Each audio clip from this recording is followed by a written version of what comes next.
Good morning दोस्तों, जी के liquid में आपका स्वागत है। दोस्तों, आज इस वीडियो में मैं लेकर आई हूँ हिंदी पेडागोजी के क्वेश्चन जो कि 31 जनवरी को होने वाले सीटेट एग्ज़ाम के लिए है। अगर आप यहाँ से वीडियो इसे देख के जाते हैं तो एग्ज़ाम में आपको काफ़ी हेल्प मिलेगी, तो आप इसे बिल्कुल आखिरी तक ज़रूर देखिएगा, इसे बिल्कुल भी स्किप मत करिएगा।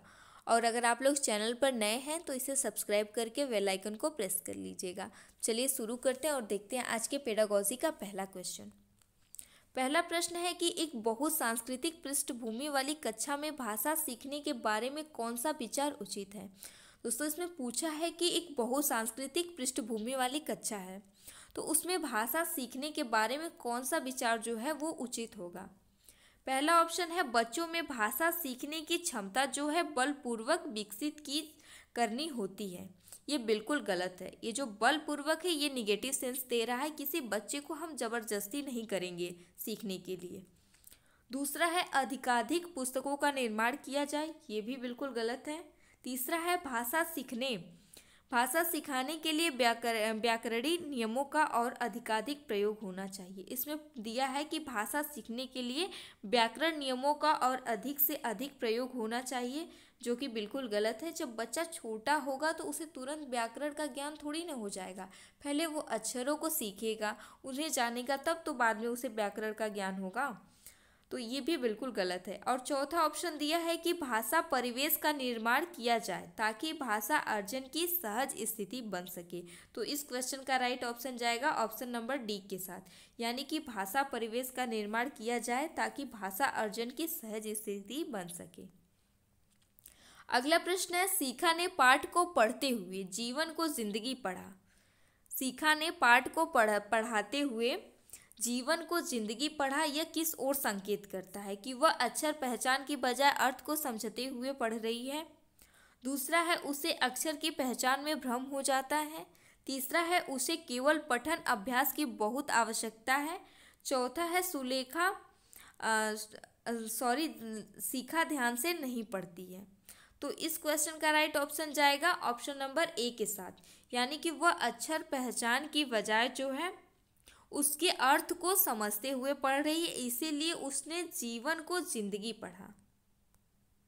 अगला प्रश्न है लिखित कार्य की जांच में बच्चों की सहायता लेने से दूसरे बच्चों के विचारों से परिचित होते हैं। इसमें क्वेश्चन में पूछा है कि लिखित कार्य की जांच में बच्चों की सहायता लेने से बच्चे दूसरे के विचारों से परिचित होते हैं। पहला ऑप्शन है केवल पठन कौशल का अभ्यास। दूसरा है बच्चे ज़्यादा गलतियां ढूंढना सीख जाते हैं। तीसरा है बच्चों को दूसरे की हस्तलिखित सामग्री को पढ़ने का अवसर मिलता है। तीसरा है अवसर और अवलोकन क्षमता के विकास का अवसर मिलता है। तो इस क्वेश्चन का right option option number D के साथ जाएगा, यानी कि अगर कोई बच्चा है और वो दूसरों की कॉपी, मतलब जैसे उनकी लिखित कॉपी है, उसको जांच रहा है, टीचर उसको जांच रहा है, तो बच्चा उसमें उसकी सहायता कर रहा है, तो वो उसे देखेगा तो उसे एक अवसर मिलेगा, अवलोकन क्षमता का विकास उसमें होगा। अगला प्रश्न है किसी भाषा कक्षा में कहानी कथन की आवश्यकता के संदर्भ में कौन सा तर्क उचित नहीं है। तो इसे ध्यान से देखिएगा, इसमें पूछा है कि उचित नहीं है। तो पहला ऑप्शन है सभी बच्चों की क्षमता अनुसार कल्पना शक्ति का विकास होता है। दूसरा है सभी बच्चों को भाषा सुनने का परिवेश मिलता है। तीसरा है सभी बच्चों की क्षमता को ध्यान में रखते हुए उचित नहीं है। चौथा है बच्चों को शब्द भंडार के विकास के अवसर प्राप्त होते हैं। तो इस क्वेश्चन का राइट ऑप्शन जाएगा ऑप्शन नंबर ए के साथ, यानी कि सभी बच्चों की क्षमता अनुसार कल्पना शक्ति का विकास होता है। अगला प्रश्न है बच्चे भाषा सीखने की क्षमता के साथ पैदा होते हैं, यह विचार मुख्य रूप से किसका है। ऑप्शन में है जीन पियाजे, दूसरा है वाइगोत्स्की, तीसरा है इवान पावलोव, चौथा है नाओम चॉम्स्की। दोस्तों, पूछा है कि बच्चे भाषा सीखने की क्षमता के साथ पैदा होते हैं, यह विचार जो है वो है नोम चॉम्स्की का। अगला प्रश्न है मैंने खाट खाई और फिर मैंने हंसी। अब क्वेश्चन है मैंने खाट खाई फिर मैंने हंसी। शर्मिला यह भाषा प्रयोग मुख्य रूप से किस ओर संकेत करती है? पहला ऑप्शन है भाषा की समझ न होना, दूसरा है व्याकरण नियमों की जानकारी न होना, तीसरा है नियमों का अति सामान्यीकरण, चौथा है भाषा प्रयोग में असावधानी। तो इस क्वेश्चन का राइट ऑप्शन जाएगा ऑप्शन नंबर इस क्वेश्चन का राइट ऑप्शन जाएगा ऑप्शन नंबर बी के साथ, यानी व्याकरण नियमों की जानकारी न होना। अगला प्रश्न है पढ़ना कौशल में सबसे ज़्यादा महत्वपूर्ण है। पहला ऑप्शन है संदर्भानुसार अर्थ ग्रहण करना, दूसरा है शब्दों वाक्यों को शुद्ध रूप से उच्चारित करना, तीसरा है केवल अक्षर पहचानना, चौथा है तेज गति से पढ़ना। दोस्तों क्वेश्चन पूछा है कि पढ़ना कौशल में सबसे ज़्यादा महत्वपूर्ण क्या होता है, तो इसमें सबसे ज़्यादा महत्वपूर्ण होता है संदर्भानुसार अर्थ ग्रहण करना। अगला प्रश्न है लोकगीतों को भाषा की कक्षाओं में स्थान दिया जाना चाहिए क्योंकि इससे बच्चे सांस्कृतिक विशेषताओं से परिचित होते हैं। दूसरा है लोकगीतों को बढ़ावा देना भाषा शिक्षण का प्रमुख उद्देश्य है। तीसरा है लोकगीत गाए जा सकते हैं। चौथा है केवल लोकगीतों के माध्यम से पारंपरिक मूल्यों की शिक्षा दी जा सकती है। इसमें पूछा है कि लोकगीत को भाषा की कक्षाओं में स्थान दिया जाना चाहिए क्योंकि जो होता है इससे बच्चे की सांस्कृतिक जो है संस्कृतिगत विशेषताओं से परिचित होते हैं। लोकगीतों की जो भाषा है उसको कक्षाओं में स्थान देने से जो बच्चे होते हैं ना वो संस्कृतिगत विशेषताओं से परिचित होते हैं।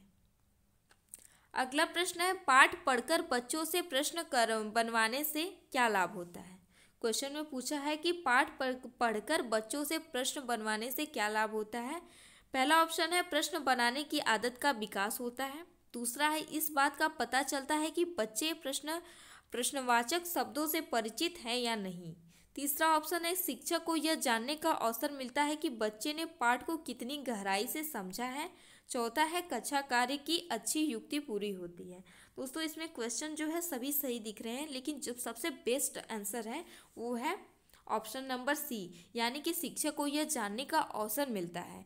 अगर किसी पाठ को पढ़कर बच्चों से प्रश्न बनवाते हैं तो उसे शिक्षक को ये पता चलता है कि बच्चे को पाठ कितने अच्छे से समझ में आया, उसने कितने अच्छे से उसे समझा है। अगला प्रश्न है भाषा सीखने में जो त्रुटियां होती हैं। ऑप्शन में वह सीखने की प्रक्रिया का स्वाभाविक हिस्सा होती हैं जो समय के साथ दूर होने लगती हैं, दूसरा है उन्हें कठोरता से लेना चाहिए, तीसरा है उन्हें जल्दी से दूर किया जाना चाहिए, चौथा है वे बच्चों की त्रुटियों की ओर संकेत करती हैं। तो इस क्वेश्चन का राइट ऑप्शन जाएगा ऑप्शन नंबर ए के साथ, यानी भाषा सीखने में जो त्रुटियां होती हैं वह सीखने की प्रक्रिया का स्वाभाविक हिस्सा होती हैं। अगर बच्चा त्रुटियां करेगा तभी उसको अच्छे से सीखेगा, अगर कोई एक बार गलती करेगा फिर बाद में उसको धीरे धीरे वो सही कर लेगा। तो दोस्तों ये थे आज के पेडागॉजी हिंदी पेडागॉजी से क्वेश्चन। आई होप कि आपको क्वेश्चन पसंद आए होंगे और आपको काफ़ी अच्छा लगा होगा। सो आप इस वीडियो को, अगर आप लोगों को वीडियो पसंद आए तो इसे लाइक ज़रूर करिएगा। अगर आप लोगों को वीडियो पसंद आया हो तो इसे आप अपने दोस्तों के साथ भी शेयर कर सकते हैं। चैनल पर नए हैं तो इसे सब्सक्राइब करके बेल आइकन को प्रेस कर लीजिएगा। अगले वीडियो में फिर मिलती हूँ। Thank you.